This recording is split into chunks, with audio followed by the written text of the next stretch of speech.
자, 이어지는 2교시입니다. 자, 우리 1교시 여러분들이 이제 35회 자격시험을 대비한 고득점 효자 과목인 중개사 법령이 출발이 되었고, 자, 좀 전 1교시에서 여러분들이 굳이 좀 체크를 하셔야 될 필요가 있다면 이 중개사법의 규제 연역은 어떻게 되었습니까? 하니까 자유제로부터 출발하여 중간에 어떻게 바뀌더라도 신호등으로 규제하였다. 신호등을 하나 들어주시기 바랍니다.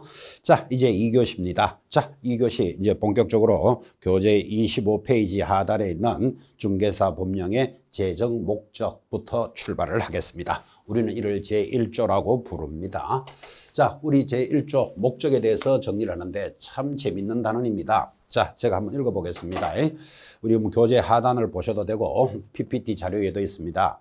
공인중개사법은 공인중개사의 업무에 관한 사항을 정하여 그 전문성을 제고하고 부동산 중개업을 건전하게 육성하여 국민경제에 이바지함을 목적으로 하겠다라는 게 제1조입니다. 여러분 그래도 기념이죠. 어떤 법을 공부함에 있어서 그래도 제1조는 좀 알고 있을 필요가 있죠. 뭐 제1조가 뭐냐라는 개념은 의미는 없지만 우리 중개사법에서 제1조는 목적을 제시하고 있습니다.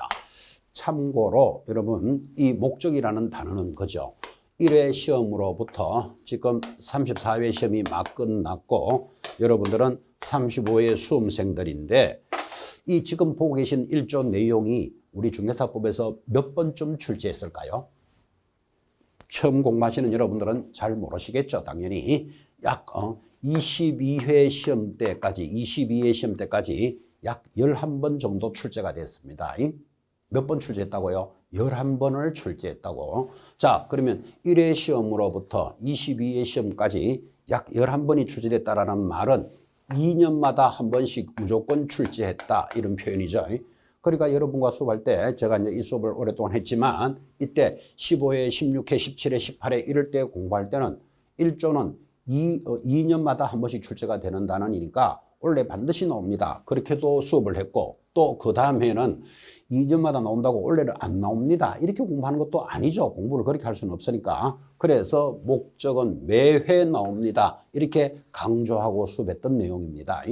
아주 자주 나왔죠. 11번 이상 출제가 되었는데 여러분 어떤 수업을 전달함에 있어서 이거 중요한 내용입니다. 이렇게 전달하는 것하고 여러분 시험에서 이건 지금 나옵니다. 라고 전달할 때 여러분이 받아들이는 자세가 달라지죠. 그래서 이제 수업을 많이 강조했고 출제가 되었던 지문인데 요게 또 재밌는 게 지금 막 34회 시험이 끝났잖아. 그죠? 여기 약 10년간은 또 출제가 한 번도 안 됐습니다. 그래서 이거 참 아주 독특한 단원이 출발을 합니다. 그래서 제1조 목적은 여러분들에게 비교적 중요합니다. 라는 내용도 중요하겠지만 아주 특이하죠. 한 22회 이전에는 매회 출제가 되었다가 약 10년간은 출제가 안 됐습니다. 막 지나간 34회 시험도 우리는 그 문제제를 지금 보고 있잖아. 그죠? 역시 34회도 출제는 안 됐어요. 자, 그럼 이제 그건 그렇고 여러분들은 35회를 준비하는 수험생들이니까 35회는 나올까요? 안 나올까요? 모르죠. 일단은 뭐 나올까 안 나올까 우리가 알 수는 없죠. 그렇지만 35회 시험은 한번 나올 때도 돼가고 또 출제를 하고 안 하고를 떠나서 어떤 법을 배웠는데 그래도 1조를 모르고 2조부터 공부한다. 이것도 조금은 모양이 안 맞겠죠. 그래서 1조는 여러분들 입장에서는 원래는 출제가 될 수 있습니다. 라고 생각하시면서 접근하셔야 됩니다. 이걸 강조하고 있습니다. 자, 그러면 22회 시험 이전에 약 10번이나 넘게 출제가 됐다 그랬잖아. 그죠? 그래서 우리는 그런 문제를 지금 다 이제 확인하고 있으니까 그러면 어떻게 나오는 게 제일 많았을까요? 하니까 이렇게 출제를 합니다. 자, 이 법의 목적은요, 해놓고 공인중개사업, 여기 공인중개사의 여러분 교재 동그라미 하셔야 돼요. 거기 교재 25페이지 하단 거기 목적에 있어서 첫 번째 공인중개사의 하고 출발하니까 공인중개사 동그라미 그 전문성을 제고를 하면 중개업을 할 때 중개 업무 하면 틀린다고 표시했죠. 중개업을 건전하게 육성하여 최종 목적은 국민경제 이바지함을 목적으로 한다. 자, 이렇게 동그라미를 해놓고 보니까 동그라미가 모두 몇 개? 하나, 둘, 셋, 넷, 5개죠. 왜 여러분에게 5개를 강조할까요? 여러분들이 만나는 시험은 오지선다형입니다. 5개 중에 하나를 고르시오니까 항상 어떤 내용의 나열된 내용들을 하나, 둘, 셋, 넷, 5개로 나누는 연습을 하셔야 됩니다. 어차피 그렇게 시험을 칠 사람들이니까. 그러니까 여기 목적을 딱 분석을 하면 5개로 탁 떨어지잖아. 그죠? 그럼 5개로 떨어지니까 이제 쓸데없는 걸 걸어놓고 목적에 해당되지 않는 것을 찾으시오. 그것을 12여 회 이상 출제했다 이 말이에요. 예를 들면 공인중개사의 동그라미 하셨죠. 이를 소속 공인중개사의 하면 틀리잖아요. 전문성을 제고하고 그랬지 공신력을 제고하고 이렇게 출제를 한다 이 말이에요. 여러분 공신력도 제고가 되어야 되지만 목적에는 해당되지 않습니다. 그리고 중개업을 했지 중개업무라고 글자가 하나 더 들어오면 이거 틀린 거 찾아내는 거 장난 아니죠. 웬만큼 눈 밝아가 못 찾아낼걸요. 중개업이라고 돼 있지 중개업무 하면 틀립니다. 건전하게 육성합니다. 자, 육성한다 그랬지 건전하게 지도 육성하고 해놓고 틀린 걸 찾아라 이렇게 물었다니까요. 그리고 최종 목적이 국민경제에 이바지함인데 이를 국민의 재산권을 보호하겠다. 얼마나 좋은 표현입니까? 국민의 재산권 보호에 기여한다. 이런 말 하면 틀리는 거잖아요. 그래서 이렇게 틀리는 것을 찾아라를 10여 차례 출제를 했다 이 말이에요. 자, 그럼 이제 지금 여러분한테 요구하는 게 뭐죠? 공인중개사법의 목적에 대해서는 동그라미 한 5가지를 익히셔야 됩니다. 지금 그 이야기를 하는 거죠. 글씨 하나, 토시 하나, 문구 하나까지 정확하게 보셔야 됩니다. 출제를 그렇게 했습니다. 자, 다시 한번 볼까요? 우리 제1조 목적은 공인중개사의 전문성을 제고하지 소속 공인중개사나 개업 공인중개사 하면 틀립니다. 그리고 중개업을 건전하게 육성하여 건전하게 지도 육성하면 틀립니다. 최종 목적은 국민경제에 이바지함을 목적으로 하는데 이를 국민의 재산권 보호에 기여하겠다. 또는 뭐 수요 공급을 조절하겠다. 너무나 부동산에서 많이 나오는 말들 부동산 투기를 억제하겠다. 투기를 방지하는데 목적이 있다 하면 전부 틀리는 지문들로서 출제를 합니다. 그래서 오지선다형을 준비하는 여러분들은 항상 어떤 내용을 5개로 잘 나누는 연습을 하셔야 됩니다. 왜 우리가 이런 말 하죠. 똑같은 내용을 전달하더라도 시험 점수가 좋은 학생이 있고 시험 점수가 나쁜 학생이 있다는 건 이해하시겠죠. 자, 그러면 똑같은 내용을 똑같은 장소에서 똑같게 전달을 받았는데 누구는 점수가 좋고 누구는 점수가 왜 낮을까요? 이렇게 물으면 우리는 통상적으로 저 사람은 시험 치는데 뭐 운이 좋다. 뭐 시험 칠 때 운도 좀 있어야 됩니다. 시험에 운도 있어야 되지만 시험 치는 방식이 괜찮다. 뭐 이런 말을 표현하잖아. 그죠? 그러면 그런 방식이나 운을 어디서 찾아야 되는가 하면 오지선다형을 준비하는 여러분들은 5개로 나누는 연습을 잘하느냐 못하느냐에 성패가 달려 있습니다. 앞으로 민법, 공법, 등기지적법 공부 많이 하시게 될 겁니다. 세법 이런 거. 자, 공부하실 때 항상 어떤 내용을 하나, 둘, 셋, 넷, 5가지로 끊어지는 건 중요하다. 이렇게 보셔야 된다고. 문제 내기가 너무나 좋기 때문에. 그죠? 그래서 그런 내용을 나누어 가는 훈련을 하셔야 되는데 지금 이제 막 시작하시는 수험 생활을 시간 여러분들에게는 이게 뭐 내용도 받아들이기도 지금 만만찮은데 어떻게 5개로 나눈다는 것은 쉬운 이야기는 아니죠. 그래서 이 수업을 듣는 겁니다. 그래서 우리 공인중개사법에서 지금 이 과목에서 이 시간에 여러분들은 이런 식으로 제가 많이 강조할 겁니다.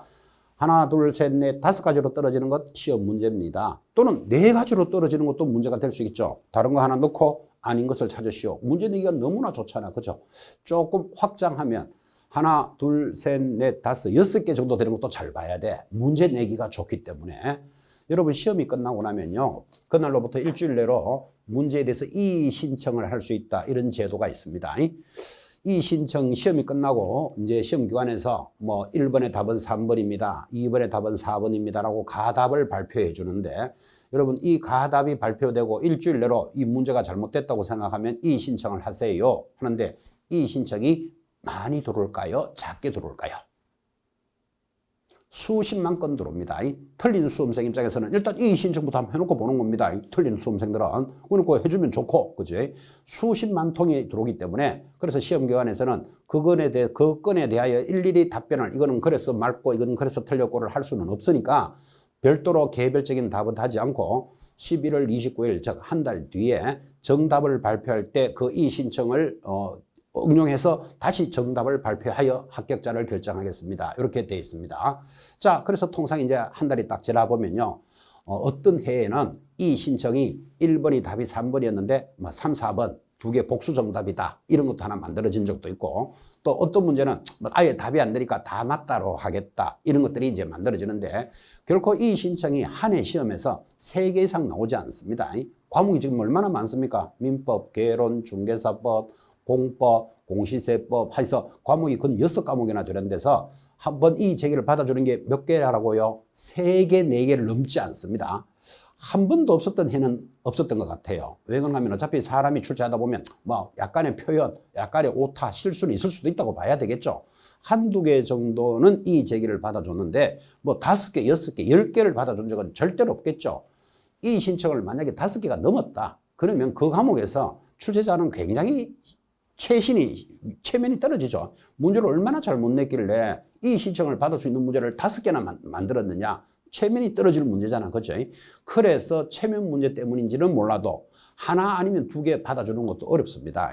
그래서 이제 여러분들이 이 신청이라는 제도가 있는데 출제자 입장에서는 이 신청이 걸리지 않으려면 어떻게 문제를 내는가 하면 이렇게 확정되어 있는 문제를 출제하면 절대로 이 신청이 안 나오겠죠. 예를 들어서 여기 목적에 5개를 있는데 요 5개 중에 하나를 예를 들어서 중개업을 중개업무로 싹 고칩니다. 해놓고 틀린 걸 찾아라. 그럼 요게 틀렸잖아. 이런 문제는 절대로 이 신청 받을 수가 없죠. 확정돼 있는 내용이잖아. 그죠? 그래서 출제자들이 어떤 내용에 대해서 하나, 둘, 셋, 넷, 5개로 확정되는 문제를 좋아할 수밖에 없어요. 또 이런 게 또 중요한 내용도 많고. 그래서 오지선다형을 준비하는 여러분들은 어떤 내용을 5가지로 자르는 연습을 해야 된다. 이 느낌을 꾸준히 익히시고 우리 중개사법에서 많이 훈련할 거예요. 다시 5개지요, 4개지요. 제가 이런 이야기 많이 한다고요. 이렇게 하면서 여러분 우리 중개사법에서 어느 정도 틀이 딱 잡히시거든. 다른 과목에도 응용을 해보시기 바랍니다. 민법이나 개론, 공법 이런 많이 나열되어 있는 내용들도 어차피 이 문제가 출제가 되면 5개 중에 하나를 옳은 거, 틀린 걸 찾아라라고 낼 수밖에 없잖아. 그죠? 그래서 우리 중개사법에서 훈련이 잘 되시거든. 타 과목에도 응용을 하시기 바랍니다. 일단 뭐 중개사법도 잡아놓고 뭐 다른 과목 걱정을 해야 안 되겠습니까? 그래서 목적 5가지를 중요하다. 글씨 하나, 토시 하나까지 잘 보셔야 됩니다. 까지 전달을 했습니다. 자, 이 내용이 우리 교재 하단에 있죠. 교재 25페이지 제일 밑에 한번 보십시오. 자, 25페이지 제일 하단 보충학습의 별표 딱 찍어놓고 재정 목적이 아닌 것 하여 지금 제가 방금 설명했던 국토의 효율적 이용 부동산업을 육성하고 이런 문제 참 만만찮죠. 부동산업이 아니고 중개업을 육성합니다. 자, 부동산업의 육성 또 개공사를 적절히 규율하고 중개업무의 적절한 규제를 위하여 또는 부동산의 수요 공급을 조절하고 이런 표현들을 전부 목적이 아니라고 좀 제시했고 이것들이 문제의 답으로 처리했던 것들입니다. 그리고 부동산 투기의 억제, 국민의 재산권 보호 등은 우리 이 법의 재정 목적은 아니다 하고 이제 소개를 해주고 있습니다. 그러면 이거 아닌 것에 별표를 하셨는데 여러분들은 이 별표를 익히라고 하는 건 아니죠. 익혀야 될 것은 이 5가지를 익혀야 되는 거예요. 그래서 별표해 주는 이유는 문제를 이렇게 출제했습니다를 여러분한테 소개해 줍니다. 자, 아주 일조는 독특한 단원입니다. 한 22시험까지는 거의 매년 출제하였다. 그런데 약 10년 정도 지금 출제가 안 했죠. 여러분들이 만나는 35회는 출제가 될까 안 될까 모릅니다. 그렇지만 제1조 목적은 요 5가지를 훈련을 해 놓으셔야 될 단원입니다. 이런 것들을 그냥 슬쩍 중요합니다 하고 지나가는 것하고 여러분들은 원래 출제가 될 수 있습니다. 이렇게 접근하는 것하고는 받아들이는 자세가 달라집니다. 그렇죠? 그래서 이 단원을 익히셔야 되겠습니다. 자, 한 번만 더 합시다. 제1조 목적을 공부할 때는 5가지를 익히셔야 됩니다. 첫째 공인중개사, 두 번째 전문성, 세 번째 중개업이죠. 이를 부동산업 이런 말 들어오면 만만찮은 내용이 들어온다니까요. 중개업 됐고 건전하게 육성합니다. 그리고 최종 목적은 국민경제 이바지함을 목적으로 하겠다. 이것을 국민의 재산권을 보호하겠다. 수요 공급을 조절하겠다. 부동산 투기를 억제하겠다라는 표현들에 유의하셔야 됩니다. 이렇게 강조해서 수업을 듣지 않으면 그런 말들이 다 옳은 말 같이 보인다고, 맞는 말 같이 보인다니까요. 특히 수요 공급의 조절 이런 것들은 여러분들이 앞으로 중개사법에 뿐만 아니라 타 과목에 관련되는 내용으로서 수요 공급의 조절 굉장히 중요하게 공부합니다. 그런 중요한 단어들이 타 과목에서 들어오기 때문에 그런 내용들이 여기에 들어오면 그대로 딸려갈 가능성이 있다 그랬고, 여기 팁도 한마디 적었습니다. 글자 그대로 외울 것, 암기할 것, 다른 문구에 현혹되지 말 것이라는 표현은 그렇게 해서 여러분들한테 다시 강조를 했습니다. 자, 그래서 여러분들 교재 25페이지 제일 하단에 있는 재적 목적 아닌 것에 별표는 했지만 사실은 해당되는 내용 5가지 동그라미에 체크를 하셔야 됩니다 라는 내용을 전달을 하고 있습니다. 자, 그래서 제1조 목적까지 해서 이제 우리 중개사법에 이제 입문을 했습니다. 자, 그런데 제1조 우리가 목적을 공부해 놓고 나니까 이 법의 성격이 나타납니다. 자, 여러분 페이지로는 24페이지 한 장 뒤로 돌아가면 되죠. 자, 그래서 우리가 제1조 목적을 공부해 놓고 보니까 이 법의 성격이 나타납니다. 그래서 24페이지 상단에 있는 법적인 성격의 제목의 성격 2글자에 동그라미를 합니다. 뭐라고요? 자, 교재 24페이지 제일 상단 성격 2글자에 동그라미를 합시다 그랬습니다. 자, 왜 이 성격 2가지를 동그라미 하는가 하면, 자, 지금 딱 보니까 일단 성격이 모두 몇 개? 하나, 둘, 셋, 4가지로 떨어집니다. 그래서 일단 자, 여러분들 성격에 보시면 거기 1번 중개업에 관한 일반법이다 라고 책에 보이십니까? 일반법에 밑줄을 딱 긋습니다. 일반법이다 라고 되어 있죠. 그리고 쭉 내려가면 2번 민법과 상법에 대해서는 특별법이다 라고 되어 있습니까? 특별법 밑줄을 딱 긋습니다. 그리고 교재 하나 넘기시면 교재 25페이지 상단에 3번 사회법 중간법이다. 이 중간법을 다른 말로는 사회법 그렇게도 이야기하죠. 밑줄 껐습니까? 그리고 4번 국내법이라는 게 하나 보이죠. 뭐 썩 중요 안 하기 때문에 우리 PPT 자료에는 뺐지만 교재에는 들어가 있죠. 그래서 국내법이다 라고 지금 4가지 번호를 보고 계시는데, 자, 여러분 내용을 전달하기 전에 왜 4가지를 이야기할까요?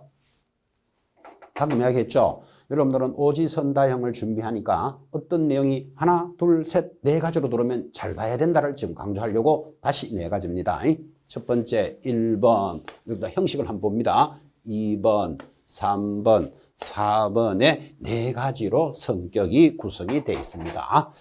그래서 성격은 예전에 출제도 했고 어떤 내용이 하나, 둘, 셋, 4가지로 떨어지니까 이것도 문제가 된다. 이렇게 접근하시는 것을 가르치려고 지금 4가지입니다. 라는 이야기부터 먼저 한번 해드린 겁니다. 자, 여러분 이 성격의 동그라미를 하셨는데 사람도 나름대로 다 성격이 있죠.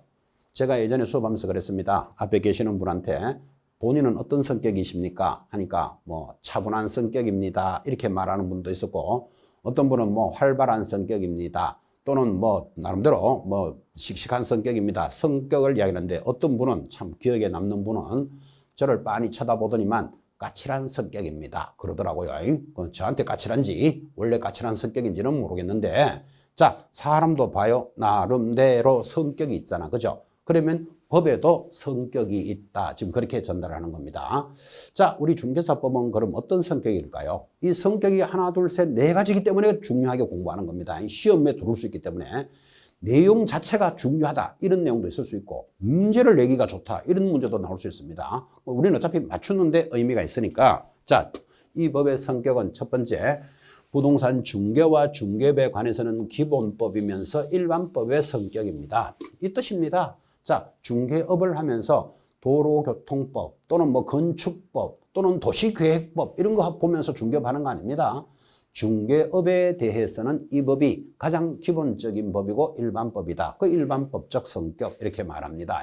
자, 이 법은 상법이나 민법에 대해서는 먼저 해석하는 특별법의 성격입니다. 그래서 법 간의 충돌을 피하기 위해서 민법이나 상법보다 먼저 해석한다. 먼저 해석하니까 특별법이다. 이런 뜻인데, 여러분들 학창시절에도 많이 들었습니다. 특별법 우선의 원칙. 이거 아마 중고등학교 사회문화 시간에 반드시 나오는 내용입니다.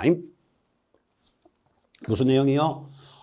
특별법 우선의 원칙이 적용된다. 그래서 어떤 법과 법이 충돌을 하면 어느 법부터 해석하느냐 지금 이 문제죠. 그래서 특별법부터 먼저 해석하니까 우리는 상법이나 민법보다 중개사법이 먼저 해석이 되는 특별법의 성격입니다. 법을 공부함에 있어서 굉장히 중요한 표현입니다. 예를 들면 이런 거겠죠. 자, 우리 중개사법에는 만 19세 미만인 자가 19살을 미성년자라 합니다. 19세 미만인 자가 자격증이 있더라도 중개업을 할 수 없다. 우리 중개사법에 그렇게 되어 있습니다. 여러분 이해는 되죠? 19세 미만인 자가 자격증이 있다고, 공인중개사 자격증이 있다고, 예를 들어서 15살짜리가, 그지? 여러분에게 아파트 5개 사시겠습니까? 3억에 전세 하나 놓으시겠습니까? 15살짜리가 그렇게 말한다는 것 별로 그림이 안 나오잖아. 그죠? 그래서 우리 중개사법에는 19세 미만인 자는 중개업을 할 수 없다. 그럼 중개업을 하려면 어떻게 해야 된다? 19세는 넘어야 된다. 우리 중개사법에 그렇게 되어 있습니다. 자, 그런데 민법에 가보면 19세 미만인 자도 혼인을 하면 성년으로 인정해준다. 성년으로 인정해주니까 알아서 계약을 하라. 그죠? 매매 계약이든 전세 계약이든 혼인을 했다면 성년으로 인정해주겠다. 이게 민법에서 제시하는 내용입니다. 자, 민법이 제시하는 내용과 우리 중개사법이 제시하는 내용이 이렇게 다르잖아요. 우리 중개사법은 19세 미만인 자 자격증이 있더라도 중개업을 못한다. 이렇게 돼 있는데 민법에는 19세 미만인 자가 혼인을 하면 계약을 해도 된다라고 돼 있다니까. 그래서 이렇게 법과 법이 충돌을 하면 뭐부터 적용하느냐? 특별법부터 먼저 적용합니다. 그래서 우리 중개사법은 민법이나 상법보다 먼저 해석하는 특별법의 성격이다. 그런 뜻이고, 이 법을 공부하는 여러분들에게는 굉장히 중요한 모습이죠. 가장 기초지만 사실은 가장 중요하니까. 자, 어떤 내용이 충돌을 하면 뭐부터 해석해야 된다? 중개사법부터 해석하는 거예요. 그래서 이렇게 하면 더 편하죠. 어떤 내용이 민법에도 있고 그 내용이 상법에도 있고 예를 들어서 그 내용이 중개사법에도 있다. 이렇게 되어 있으면 어느 법부터 제일 먼저 적용하느냐? 중개사법부터 제일 먼저 적용한다. 왜? 민법이나 상법보다는 특별법이기 때문에 이렇게 설명하죠. 그런데 중개사법을 보고도 해석이 잘 안 되더라. 그러면 무슨 법을 적용한다? 상법을 적용합니다. 근데 상법을 보고도 안 되더라. 그러면 민법을 보게 되니까 결국은 민법은 모든 법의 해석의 가장 기본이 된다는 걸 알 수 있겠죠. 마지막에는 민법으로 판단하겠다. 즉 이런 뜻이겠죠. 그래서 세상이 바뀌면서부터 복잡다단해지면서부터 자꾸 특별한 법이 만들어집니다. 그래서 우리 중개사법은 부동산에 관련되는 것으로서 민법이나 상법보다 먼저 해석하는 특별법적 성격이다. 그렇게 말하죠. 사업번에 있는 중간법이 그래도 중요합니다. 여러분들 교재로는 25페이지 상단에 3번 이 중간법을 사회가 발달하면서 만들어지니까 일명 사회법이다 라고도 이야기하니까 중간법이라는 것은 공법과 사법이 섞여 있는 중간법이다. 그를 사회가 발달하면서 만들어지니까 사회법적 성격이다. 이렇게 설명을 하는데 여러분 이 법이라는 법은 공법 아니면 사법 두 개로 구성이 되어 있습니다. 여러분 서울대학교 법과대학에 가면 공법학과, 사법학과 이렇게 두 과가 있습니다. 공법을 연구하는 과, 사법을 연구하는 과 그런 뜻이겠죠.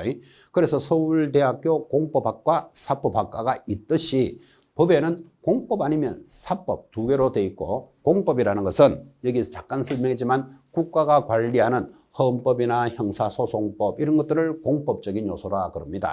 그래서 공법적인 요소도 있고 또 사법이라는 것은 개인과 개인에 관련되는 법으로서 대표적으로 민법, 상법 이런 것들이 사법인데 자 그러면 세상의 법은 공법 아니면 사법 두 개로 되어 있는데 우리 중개사법 이 교재를 들고 이 법은 무슨 성격입니까 하면 공법과 사법이 섞여 있는 중간법의 성격이다. 중간법을 사회가 발달하면서 만들어지니까 사회법적 성격이다. 그렇게 이야기를 합니다.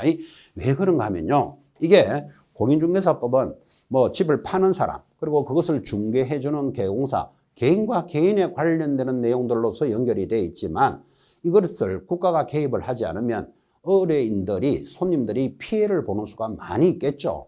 뭐 여러분 예를 들면 뭐 피해를 이렇게 했겠죠.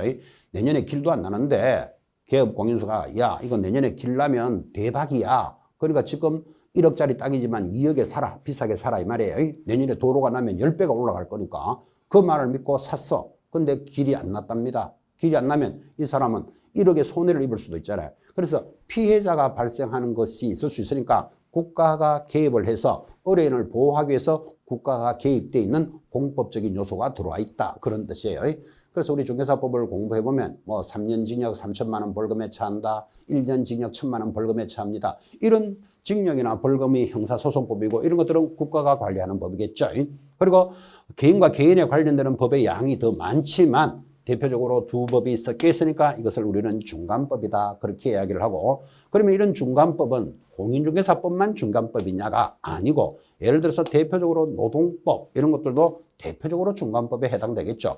이 노동법이라는 것은 고용자와 고용인 그러니까 사장님과 직원 간의 법을 노동법이라는데 아무래도 직원이 조금 낮은 위치에 있죠. 그죠?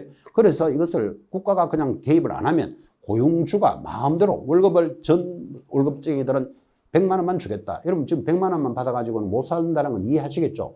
근데 전 월급쟁이 사장님들이 100만 원만 주겠다. 이러면 피해가 발생할 수 있다니까요. 그래서 국가가 노동법에도 개입을 하니까 개입을 하니까 공법이죠. 그래서 대표적으로 중간법은 중개사법뿐만 아니라 노동법 이런 것들도 중간법에 해당된다. 국가가 개입돼 있다. 이렇게 이해하시면 되겠죠. 그래서 우리 중개사법은 공법적인 요소와 사법적인 요소를 포함하고 있는 중간법적 요소이다. 이 중간법을 사회가 발달하는 사회법이다라고도 이야기를 합니다. 그리고 마지막 네 번째 국내법적 성격인데 뭐 크게 설명할 필요는 없죠. 여러분 잘 알다시피 이 공인중개사법 이 법은 국내에만 적용하는 국내법적 성격이니까 여러분이 이 중개사법에 따라서 자격을 취득하고는 일본에 있는 아파트나 팔아볼까 그렇게 가면 안 됩니다. 일본에는 적용하지 않겠죠. 그래서 국내법이라는 내용을 이렇게 꼭 설명을 합니다. 일본에 있는 아파트 팔러 갈 수 없습니다. 여러분 이런 이야기 들어보셨나요? 우리나라에서 의사 자격증이 있는 사람이 있습니다. 의사 자격증이 미국 이민을 갔어. 그럼 미국에서 병원 차릴 수 있을까요? 안 된다라는 거 아시죠? 미국 의료법에 안 맞기 때문에 그런 거겠죠. 그러면 우리나라 의사라도 미국에 가서 의사를 하고 싶다면 미국 법에 따라서 의사 자격증을 취득해야 되겠죠. 그래서 자 그럼 우리나라 의료법도 우리 국내에만 적용되는 거지 미국에는 적용해 주지 않잖아 이게 그죠? 그래서 우리는 그런 성격을 국내법적 성격이다 그렇게 이야기합니다.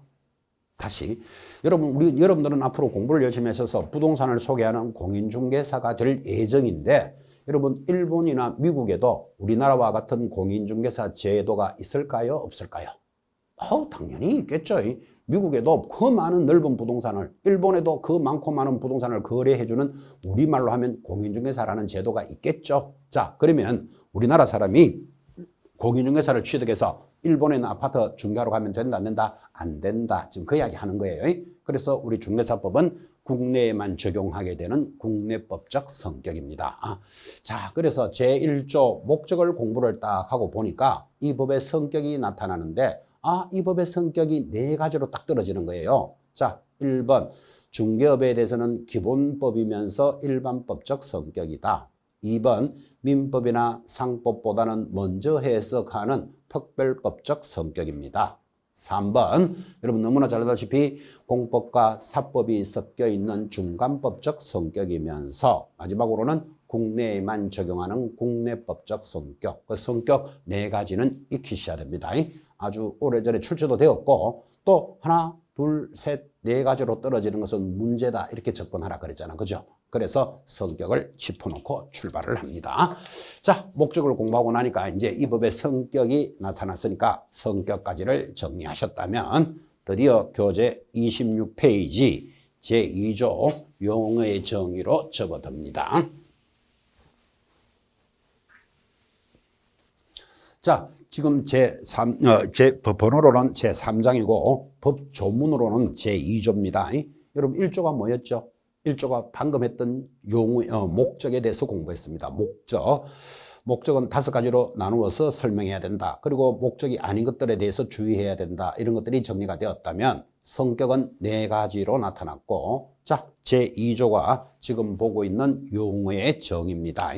자, 용어의 정의 이 제목만 딱 보시면 여러분 교재 옆에다가 크게 적으셔야 됩니다. 뭐라고? 암기라고 적으셔야 됩니다.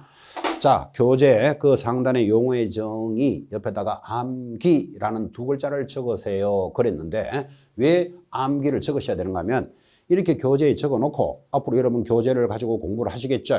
그렇게 이렇게 넘기다가 보니까 암기돼 있어. 그럼 나 지금 암기돼 있나? 이렇게 확인하셔야 된다고. 그래서 이 단어는 아주 독특하게 반드시 암기를 해야 되는 단어입니다. 여러분 학창시절에 공부를 하실 때 학창시절에 선생님이 이런 내용은 암기하세요 합니까? 이해를 하세요 합니까? 여러분 대체적으로 학습은 이해 위주로 해야 됩니다. 모든 학습의 목표가 이해력입니다. 이해력. 자, 이해 위주로 학습을 해야 되는 이유는 만약에 암기를 했다. 그러면 암기한 대로 그대로 놓으면 따라가면서 해결하겠지만 만약에 암기하신 분들은 약간 변형을 주면 못 따라간다고 이해가 안 돼 있으면 그래서 모든 학습, 모든 수업은 이해 위주로 합니다가 원칙입니다. 자, 그래서 모든 수업은 이해 위주로 가야 되는데 우리 이 독특한 단어, 이 용어의 정의, 이 단어만큼은 반드시 뭐 해야 된다? 암기를 해야 됩니다. 여기는 이해하면 오히려 틀리기 때문에, 그죠? 그래서 여러분들한테 교재에다가 암기라고 적어라 그랬습니다. 그래서 이 단어는 모두 암기해야 될 것이 6가지가 나타나는데 동그라미부터 한번 하고 갈까요? 교재에. 자, 1번 중개 암기하셔야 됩니다. 2번이 뭐였죠? 중개업입니다. 여러분 교재로는 넘어가야 되죠. 중개가 양이 많죠. 자, 교재 30페이지 상단에 보면 2번 중개업 찾으셨나요? 중개업에 동그라미 합니다. 자, 세 번째 암기해야 될 것 하나 넘기시면 교재 32페이지 3번 개업공인중개사 요거 암기해야 됩니다. 개업공인중개사 암기. 그리고 한 장 넘겨서서 교재부터 보고 갑니다. 한 장 넘겨서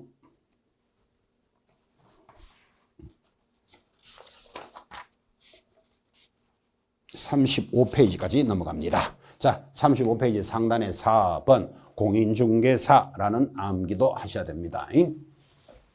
4번 공인중개사 암기하셔야 됩니다. 자, 역시 35페이지 밑에 5번째 소속공인중개사 보이십니까? 소속공인중개사 암기하셔야 됩니다. 그리고 넘어가면 6번 중개보조원까지 여러분 6개 지금 용어를 체크하셨습니다. 자, 이 용어의 정의에서 암기해야 될 것 모두 몇 개? 6개. 자, 이것은 하나, 둘, 셋, 넷, 5개 중에서 찾아라 이렇게 나오는 게 아니고 하나가 다 중요합니다. 그래서 이 단어는 반드시 암기를 해야 되는 단어이다 해서 용어의 정의 6가지 일단 동그라미 하신 겁니다. 자, 다시 교재 앞으로 돌아가서 자, 26페이지부터 용어의 정의를 출발합니다. 자, 중요한 단원이 출발하기 때문에 잠깐 10분 쉬었다가 다시 보도록 하겠습니다.